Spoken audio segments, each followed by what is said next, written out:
उसके साथ बाकायदा राब्ते में हैं ताकि खिते की सूरत हाल से आगाह रहा जा सके और इस्तेकाम के लिए मुआवनत फराहम की जा सके। कतर ने पाकिस्तान की सालसी कोशिशों की हिमायत का इरादा किया और उम्मीद जाहिर की कि इकदाम खिते में मुस्तकबिल अमन और इस्तेकाम लाने में कामयाब होंगे। माहिरीन का कहना है कि कतर का ये मौक़िफ़ एक मुतवाज़िन हिकमत अमली की अक्कासी करता है जो गैर जानिबदारी बरकरार रखते हुए खिते के अहम खिलाड़ियों से ताल्लुक़ कायम रखता है। साथ ही साथ कतर के गैर जानिबदार किरदार से कशीदगी कम करने और मुमकिन सफारत हल में ताउन की राय हमवार हो सकती है, लेकिन फ़िलहाल कतर ने इन तमाम चीज़ों से अपने आप को अलग किया, खासकर सालसी के किरदार से अपने आप को अलग किया और ये साफ कर दिया कि उनकी पहली तरजीह उनका अपना मुल्क है, कतर है, उनके लोगों की हिफाजत है, उसके बाद ही वो सालसी की तरफ देखेंगे। लेकिन जो मुल्क चाहे पाकिस्तान हो या दीगर ममालिक जो सालसी का किरदार निभा रहे हैं वो उनके साथ राब्ते में हैं और वहाँ पर अपनी बात ज़रूर रखेंगे। ये तो अब जो ताज़ा तरीन पेशरफ्त है वो हमने आपके सामने रखी, लेकिन अब अपने मेहमानों के पास चलेंगे, मज़ीद ज़रा इस सूरत हाल को समझने की कोशिश करेंगे क्योंकि 1 महीने से ज़्यादा का वक्त गुजर गया है लेकिन अभी भी कोई मस्बत पेशरफ्त सामने नहीं आ रही है। तमाम मेहमान हमारे साथ ज्वाइन कर चुके हैं। हमारे साथ colonel SK Mangotra retired defence expert हमारे साथ है, इकबाल ममदानी साहब हमारे साथ है फॉरेन एक्सपर्ट के तौर पर, और दिनेश मल्होत्रा साहब हमारे साथ है पॉलिटिकल एनालिस्ट के तौर पर। आप तीनों मेहमानों का बहुत बहुत शुक्रिया, बहुत बहुत खैर मकदम इस खास डिबेट वक्त की बात में हमारे साथ ज्वाइन करने के लिए। शुरुआत में कर्नल SK मंगोत्रा साहब आपके साथ ही करूँगा क्योंकि जो हम ताज़ा तरीन सूरत हाल खासकर मशरिक़ी वस्ता में, मिडल ईस्ट में इस वक्त देख रहे हैं, कहीं से भी कोई हल अभी नज़र नहीं आ रहा है। 1 महीने से ज़्यादा का वक्त गुजर चुका है लेकिन अभी ऐसा इस जो ताज़ा तरीन सूरत हाल है या 1 महीने के वक्त का से ज़्यादा का वक्त भी गुजर चुका है, तो आप इस सूरत हाल को किस तरह से देखते हैं? क्या आपको लग रहा है कि ये जंग किसी नतीजे पर पहुंचेगी या यहाँ पर किसी तरीके से जो ये तनाज़ा है ये कम होगा, या आपको लग रहा है कि अभी ये तनाज़ा मज़ीद बढ़ सकता है? देखिए, बहुत बहुत शुक्रिया आपका हमें आज आपको मंच पर याद करने के लिए। और ये जो सवाल आपने किया एक बहुत अहम सवाल है इस वक्त की सभी पूरी दुनिया की नजरें जो हैं वो इस तरफ टिकी हुई हैं कि क्या होगा बिल्कुल, और क्या आगे होने वाला है और क्या हो रहा है, क्योंकि आज 32वां दिन यानी कि 1 महीना हो जो है वो उससे ज्यादा गुजर हो गया है कि अभी तक कोई भी इसका फैसला जो है वो नहीं हो सका, क्योंकि दोनों जो कंट्रीज हैं, दोनों मुल्क जो हैं वो एक दूसरे के ऊपर यही सोच रहे हैं कि वो कह रहे हैं कि मैं इसके साथ जल्दी इसके साथ राज़ा कर रहा हूँ, बातचीत कर रहा हूँ और जल्दी हम किसी फैसले पर पहुंचेंगे। और ईरान जो है वो बिल्कुल नकार रहा है कि हमारा कोई भी ऐसा वो नहीं है जहाँ पर कि हम आपस में बैठ कर बातचीत, हमारी अमेरिका से कुछ हो रही है, यूएस से हो रही है।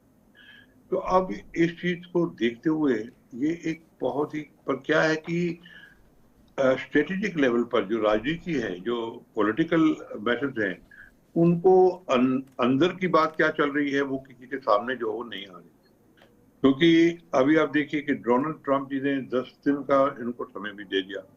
समय इन्होंने मैं कहूंगा कि इनको क्या दिया वो तो उन्होंने समय मेरे को लगता है जहां तक कि अपने लिए लिया है, पर यह है कि अगर समय उन्होंने अपने लिए लिया है तो ईरान भी इसका मुमकिन खूब फायदा उठाएगा कि वो भी अपने आप को इसको या तो किसी ना किसी हल पर पहुंचने के लिए अपने आप बातचीत करेंगे अपने जो करीबी मुल्क है उनके साथ, और कुछ ना कुछ इसका जो है हल वो भी ढूंढेंगे।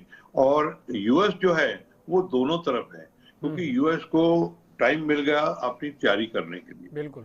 अब आप देखिए कि यूएस ये भी धमकी दे रहे हैं कि मैं ग्राउंड ऑपरेशन के ऊपर भी आऊंगा। उन्होंने 82nd जो उनका एयरबोर्न डिवीजन है उसको बिल्कुल अलर्ट पे रखा हुआ है इस वक्त, और किसी भी वक्त जब भी वो चाहें तो उसको लॉन्च कर सकते हैं। अब ईरान का कहना है कि मेरे 7 लाख आर्मी जो है, देखिए ईरान की 7 लाख आर्मी जो है वो सारी कहीं खरक द्वीप पर या खरक आइलैंड पर ही बैठी नहीं हुई है, वो सारे पूरे ईरान में फैली हुई है। तो इनका 25,000 आदमी का एकदम पैराट्रूपर्स का लॉन्च करना, क्योंकि जहां तक मेरे को लग रहा है कि डोनाल्ड ट्रंप का ये 10 दिन का जो गैप लेना है, जो छुट्टी ली है, उन्होंने छुट्टी दी है, उसमें वो अपने आप को रीऑर्गेनाइज और रीप्लानिंग जो है वो ऑर्गेनाइज कर रहे हैं और रीजनाइज कर रहे हैं, और इसमें ईरान को भी मौका है सोचने का, दोनों तरफ है। तो अगर ईरान कोई ना कोई ऐसा एक मिडिल पाथ निकालता है और कोई बातचीत, कोई ऐसा मुल्क जो है वो बीच में करता है कि भाई हम आप इसमें बैठकर आपका जो है सुलहनामा जो है वो करवा सकते हैं। देखते हैं कि किस वक्त, क्योंकि अभी इसमें 3-4 दिन लगेंगे और तब जाकर जो इसका जो हल है वो आगे आएगा। अगर डोनाल्ड ट्रंप ने 10 दिन के बाद अगर जो है वो उन्होंने अपना ये जी ठीक है, मैं आऊँगा दोबारा आपके पास। इकबाल ममदानी साहब, आपके पास मैं चलूँगा। इस वक्त की जो ताज़ा तरीन सूरत हाल है, एक तरफ से ट्रंप ये दावा कर रहा है कि वो नई रजीम के साथ बातचीत कर रहा है। एकदम ये समझाएगा कि ये नई रजीम क्या है? क्या जो आयतुल्लाह अली खामनाई के बाद जो नए वहाँ की सुप्रीम लीडर आए मुश्तबा अली खामनाई, क्या वो उस रजीम की बात कर रहे हैं या उनकी नज़र में कोई दूसरी रजीम है जिससे बैकडोर बातचीत चल रही है? क्योंकि ईरान लगातार ये कह रहा है कि कोई बातचीत नहीं हो रही है, वो इसकी तरदीद कर रहे हैं। तो असल में सच क्या है? शुक्रिया ज़हूर साहब, सभी जो हमारे सीनियर पैनलिस्ट बैठे हैं उसका भी बहुत बहुत शुक्रिया। देखिए, मामला, इस पूरे मामले के अंदर अगर हम देखें तो जहां अमेरिका एग्जिट चाहता है और ये चाहता है कि वो सुपर पावर, उसका जो दर्जा है वो कायम रहे, वो इस जंग में शुरुआत में आ चुका था। उसको मुझे लगता है कि ये समझाया गया था मोसाद और इजराइल की तरफ से कि ये जंग 2 या 4 दिनों के अंदर वेनेजुला की तरह खत्म हो जाएगी। तो उसी चीज को लेकर के जो बताया गया था उस पर वो कूद पड़े थे और उन्हें अंदाजा नहीं था कि ये जंग इतनी लंबी हो जाएगी और ईरान जो है वो इतना जवाब दे पाएगा, क्योंकि सुपर पावर का जो टैग और जो तरीका रहा है उन सारी ही चीजों को लेकर अमेरिका इस जंग में कूद चुके थे। लेकिन जो शुरुआत में पहले दिन जो हमला किया था, जिसके अंदर अली खामनाई और उनके करीबी तकरीबन 40 लोग जो उसमें मारे गए थे, उसके बाद एक उम्मीद थी कि जो ईरान की आम जनता है वो सड़कों पर आ जाएगी और रिजीम चेंज करने की बात करेगी। लेकिन ऐसा हुआ नहीं। इनफैक्ट वो जो लोग थे वो ईरान के फेवर में आ गए और जिससे ये मुसीबत इनके लिए बढ़ती चली गई। हालांकि इस पूरे मामले के अंदर आप देखिए, ईरान भी जो है वो चाहता है कि उससे भी कोई सेफ रास्ता मिले और इस जंग से बाहर आए, क्योंकि वो भी जानता है कि जंग जितनी लंबी चलेगी उतना उसके लिए भी एक मुसीबत होगी। लेकिन ईरान जो है अभी एक तरीके से हावी इसलिए है क्योंकि चाइना या रशिया की अगर हम बात करें तो वो पीछे से बहुत बड़ा सपोर्ट दे रहे हैं, जो ईरान के लिए मुझे लगता है कि फिलहाल बहुत अच्छी बात है। दूसरा, आपने देखा कि कल जो तुर्की का बयान आया, तुर्की ने भी साफ कहा है कि अगर कुर्द, जो अमेरिका चाहता है कि कुर्द सैनिक जो है वो आकर के उसके लिए लड़ाई लड़े और उसके पीछे अमेरिका की फौजें रहे, तो अगर इस तरह के हालात होते हैं तो तुर्की जो है वो सीधे सीधे ईरान के फेवर में आके कुर्द के ऊपर हमला करेगा। तो ये मामला धीरे धीरे करके जो है वो तूल पकड़ता जा रहा है। हालांकि व्हाइट हाउस के जो बयान अगर हम बात करें या डोनाल्ड ट्रंप की बात करें तो जो बयान आता है वो आप देखिए ज्यादातर उसका असर जो है वो शेयर मार्केट पे होता है और ये इल्जाम भी लग रहे हैं ट्रंप पे अमेरिका के अंदर के वो अपने करीबी लोगों को फायदा दिलाने के लिए इस तरह के बयान देते हैं और अचानक कुछ ही देर के अंदर शेयर मार्केट में उछाल आता है और कुछ देर के अंदर जिस तरीके से ईरान खंडन करता है उसके अंदर शेयर मार्केट में करोड़ों रुपये या अरबों रुपये डूब जाते हैं। तो इस लड़ाई को हम इस तरह से देखें अगर पूरी तरीके से, तो ईरान इस पूरे मामले के अंदर एक तरीके से बढ़त बनाए हुए। हालांकि स्टेट ऑफ हॉर्मुज जो है वो उसने अभी तक पूरी तरीके से बंद रखा है। कुछ जो उनके पसंदीदा लोग हैं उसे बाहर निकलने की इजाजत जरूर है। हालांकि इस पूरे मामले के अंदर अमेरिका जो मान रहा है कि बूट्स ऑन ग्राउंड वो उतरेगा, तो इतना आसान मुझे नहीं लगता है अमेरिका के लिए भी होगा। क्यों? ये उसके जो अभी 40,000 सैनिक मिडिल ईस्ट में है, बिल्कुल, और सैनिक बुला रहे हैं, तो मतलब क्या हम ये बताने की कोशिश कर रहे हैं कि उनके जो पहले 40,000 थे वो काबिल नहीं है।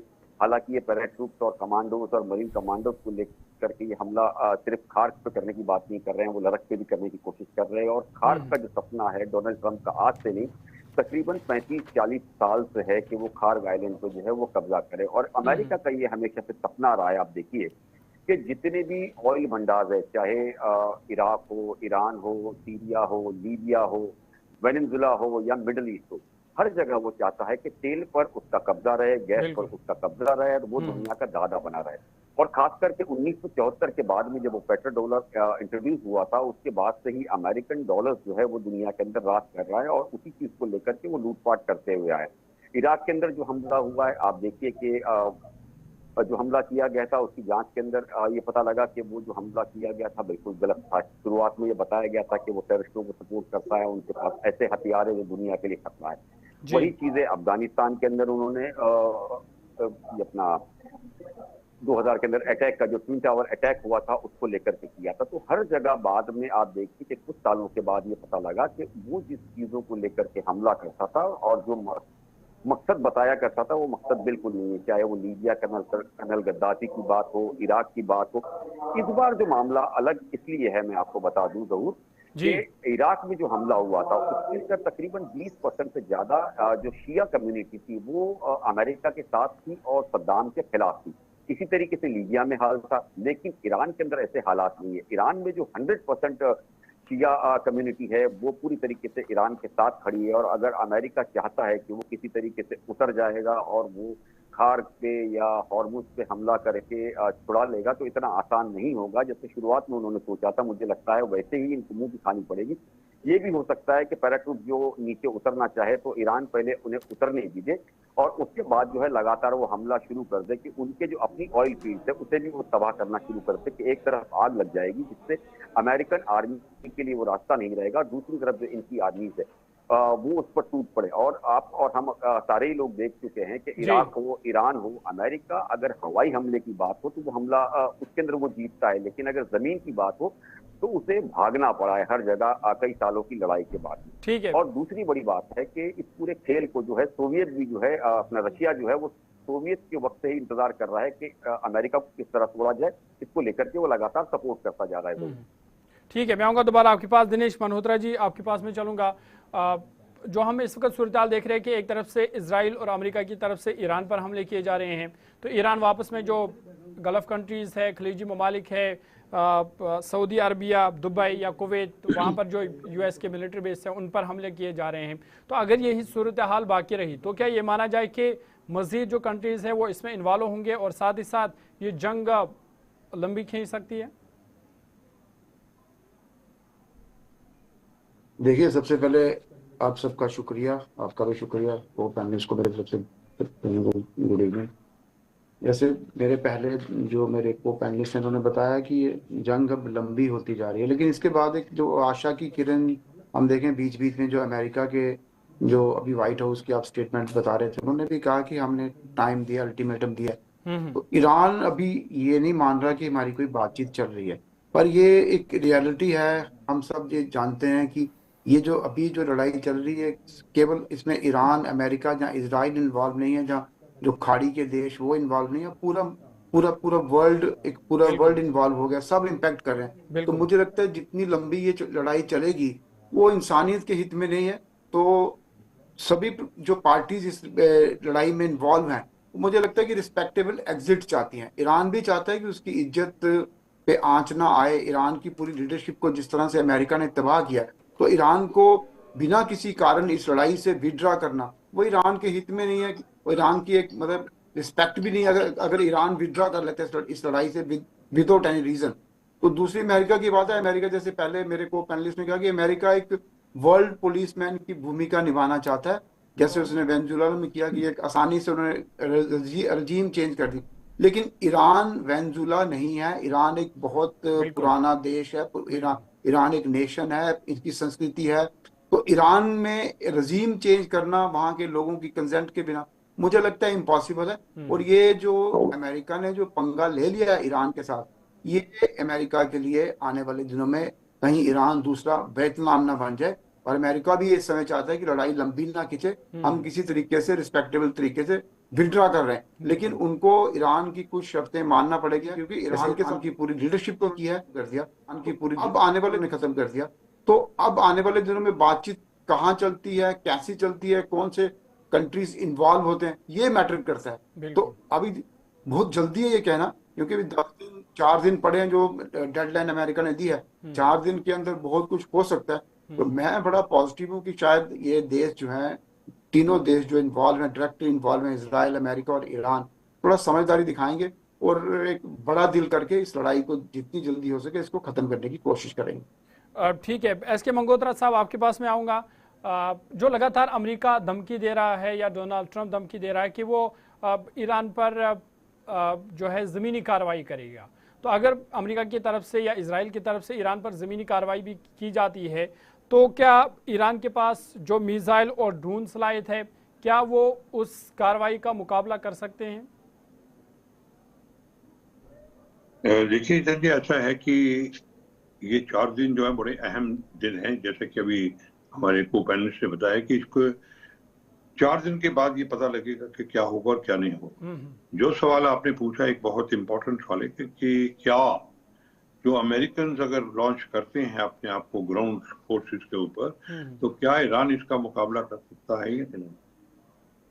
देखिए, आपको ये मानना पड़ेगा कि चाहे कुछ भी कह रहे हैं कि American is a super power. जैसे वो कहते हैं कि उन्होंने उनका जो पूरी जो एडमिनिस्ट्रेशन थी उसको खत्म कर दिया शुरू में ही, जब खनमई साहब की डेथ हुई। तो सेम थिंग आज अगर आप देखें, जो ब्रेकिंग न्यूज में अभी भी आपने बताया कि अमेरिकन के 200 जो इम्पोर्टेंट ऑफिसर्स हैं उनके ऊपर हमला हुआ और उनको ईरान क्लेम कर रहा है कि हमने उनको मार दिया है। तो ये जो जिद है एक दूसरे के ऊपर, ये बहुत चलेगी। पर अमेरिकन, ये मैं आपको बता दूं कि हमें मानना पड़ेगा कि कुछ भी है, जो अमेरिकन टेक्नोलॉजी जो है और अमेरिका ने जो मार खाई हुई है पहले भी, उनसे भी वो लेसन काफी सीख चुके हैं। जैसे अफगानिस्तान में उन्होंने मार खाई, वियतनाम में मार खाई, कई जगह पर, और उन्होंने बड़ी बुरी तरह से वो वापस आए हैं।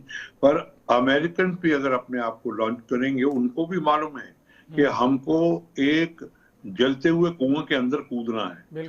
तो उस कूदने के लिए वो बहुत अच्छी तरह से अपनी प्लानिंग जो है करके, किस तरह से हम इसको चाहे करेंगे, किस तरह से हम इसको नेस्तनाबूद कर सकते हैं, क्योंकि उनकी टेक्नोलॉजी है। टेक्नोलॉजी जैसे आप कह रहे हैं, आप देखिए कि एयर स्पेस इस वक्त डोमिनेशन पूरी अमेरिका की हो गई है। एयर स्पेस के ऊपर उनकी डोमिनेशन है। तो एयर स्पेस में और नीचे से जो मिसाइल्स हैं वो भी मैं कहूंगा कि कुछ हद तक, क्योंकि या तो अभी वो रोके हुए हैं इस चीज को, तो और कुछ हद तक वो इसको इस्तेमाल करने की कोशिश करेंगे कि जब उनके डाउन ट्रूप जो है वो नीचे उतरे। और अमेरिका भी जो है वो ऐसे नहीं उतरेगा, वो भी एक बड़ी सोच समझ के साथ अपने अगर वो उतारेगा, तो मैं ये कहूंगा कि ये बहुत एक बड़ी जंग जो होगी। और इसमें अमेरिकन, मैं कहूंगा कि वो सक्षम हैं, इस काबिल हैं कि वो ईरान जो है, जो छोटा मुल्क है जहां पर वो उतरेंगे, हालांकि वो उनकी होम ग्राउंड है मैं कहूंगा। पर एक जो भी हमारे को पैनलिस्ट ने बताया है कि इस वक्त जो है ये 4-5 दिन का है, तो बहुत एक अहम लफ्ज इस्तेमाल किया गया है जिसमें कि दोनों मुल्क चाहेंगे कि ग्रेसफुल विड्रॉल हो जाए, जिसमें ना उनके ऊपर कोई आंच आए ना उनके ऊपर कोई आंच आए। तो दोनों मुल्क इस वक्त चाहते हैं, अमेरिकन भी चाहते हैं, इजरायली भी चाहते हैं, और I am sure Iranian also would be knowing कि भाई हम किसी तरीके से ग्रेसफुल विड्रॉल हो जाए, जिसमें कि दोनों तमाम जो तीनों मुल्क इन्वॉल्व हैं वो कुछ ना कुछ, क्योंकि देखिए इसमें कुछ प्लस माइनस करना पड़ेगा, कुछ उनको देना, अगर बातचीत होती है तो कुछ उनको प्लस करना पड़ेगा, कुछ उनको माइनस करना पड़ेगा। अब ये कहाँ होता है, कैसे बैठकर होता है, क्या दोनों मुल्कों, क्या ईरान भी इस बात के लिए सहमत होता है या नहीं होता है, और अगर नहीं होता है तो ये वॉर डेफिनेटली लंबी चलेगी। और ग्राउंड फोर्सेस अगर उतर गई तो ये एक बहुत ही, आप ये कह लीजिए कि हमारा कुरुक्षेत्र वाली लड़ाई जो है वो हमारे ये ग्राउंड पर। ठीक है, इकबाल ममदानी साहब आपके पास में चलूंगा, क्योंकि पाकिस्तान सालसी का किरदार अदा कर रहा है। हमने देखा कि वहाँ पर एक इजलास भी हुआ, और अब पाकिस्तान ये भी दावा कर रहा है कि चीन भी अब उसकी हिमायत में है। तो क्या आपको लग रहा है कि ये सालसी के किरदार से कुछ असर पड़ेगा? देखिए ज़हूर साहब, सालसी के किरदार से मुझे नहीं लगता है बहुत बड़ा फर्क पड़ेगा। उसकी वजह है कि ईरान हो या अमेरिका हो, ये जंग से एग्जिट करना चाहते हैं, लेकिन इजराइल जो है वो नहीं चाहता कि किसी भी तरीके से अमेरिका, जो कि वो 40 साल से ये सोच रहा था कि अमेरिकन उनके साथ है, इस बार ये मौका मिला है डोनाल्ड ट्रंप की शक्ल में, वो बिल्कुल नहीं चाहते कि इस जंग में कमजोरी मिले। उसकी वजह है कि इजराइल जानता है कि अमेरिका अगर ईरान को जितना कमजोर कर सकता है वो आगे लिए उसके लिए बेनिफिट होगा। अगर इसके अंदर अमेरिका भी तबाह हो जाता है तो इजराइल के लिए कोई दिक्कत नहीं आएगी, क्योंकि वो जानता है कि अमेरिका की बर्बादी के बाद ही इजराइल जो है नया सुपर पावर दुनिया के अंदर उभर के आएगा।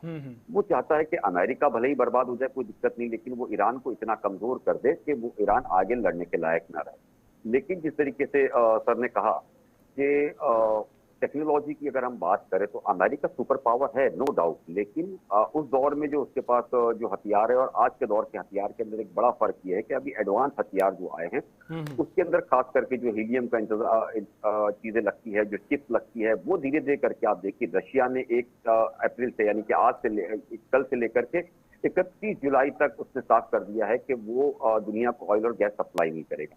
इसी तरीके से चाइना जो है वो लिथियम को या रेयर अर्थ मिनरल्स को वो अब दुनिया को दे नहीं रहा है।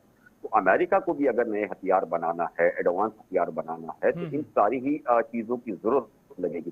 ताइवान जो चिप का सबसे बड़ा प्रोडक्शन करता है हीलियम का, कतर के अंदर जो हमला हुआ है उसके चलते ताइवान जो है वो एक तरीके से बैठ चुका है। 70% चिप जो है वो एक तरीके से दुनिया को ताइवान सप्लाई करता है, जिसके अंदर से जो एडवांस चिप यानी कि 90% एडवांस चिप जो है वो ताइवान से ही निकल करके सब जगह जाती है, जहां से वो जहाज बनाया जाए या आप गाड़ियां बनाई जाए या मोबाइल लैपटॉप जितनी भी। अमेरिका ये समझ नहीं रहा है, लेकिन आप समझिए कि इसका संकट धीरे धीरे करके दुनिया के अंदर कुछ सालों के अंदर या कुछ महीनों में नजर आएगा, जिसके हालात इकोनॉमिकली भी अमेरिका पर बहुत बड़े असर होंगे। तो इन सारी चीजों को लेकर के अमेरिका अब एग्जिट होना चाहता है। देखिए आज उसने ये भी कहा है, व्हाइट हाउस ने ये भी बयान दिया है कि वो स्टेट ऑफ हॉर्मुज जो है उसको वो खाली कराए बिना भी वो हट सकते हैं। यानी कि ये साफ संकेत है कि वो समझ रहे हैं कि उन्हें बाहर निकलना है इस जंग से, क्योंकि जिस तरीके से अमेरिका में, इजराइल में लोग सड़कों पे बाहर आए हैं तो मिड टर्म इलेक्शंस में उन्हें बहुत बड़ा नुकसान हो सकता है।